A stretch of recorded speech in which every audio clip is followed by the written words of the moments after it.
with regards to foreign investment. Where can foreign investors help the most in terms of sectoral development in the Philippines? Well, during the previous administration, we closed mining.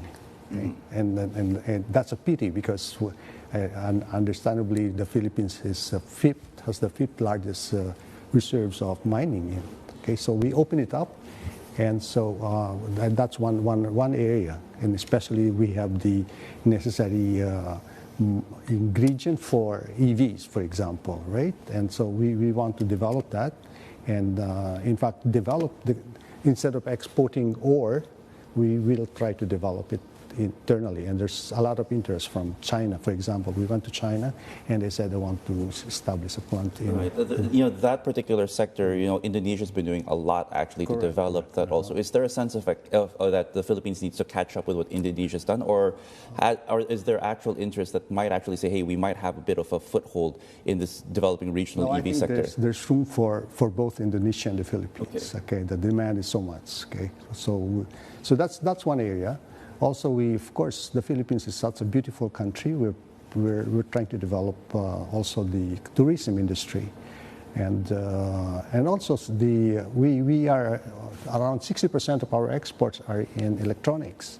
So we also try to develop that. Right. Tourism, though, one of the big, challenges for the Philippines develop tourism, some say, is infrastructure, which is again a thrust of the previous administration.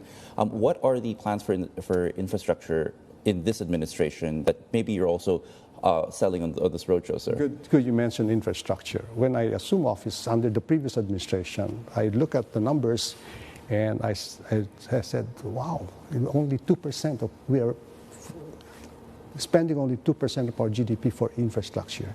That's why we suffer in comparison with our Asian neighbors. And so we launched this, what I call initially golden age of infrastructure. Yeah. Now we're spending something like 5 to 6%. And we will continue to do that with a twist. Now we are welcoming private sector participation. So this is PPP, right? Public-private partnership. Right.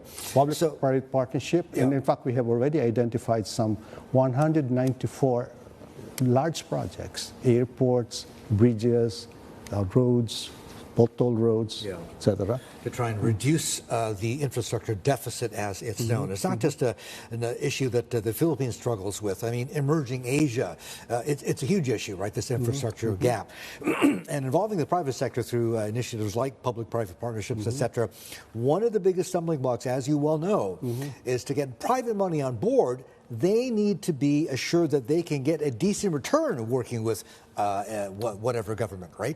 As finance secretary, how are you can you guarantee that, or how are you making it more possible, I guess?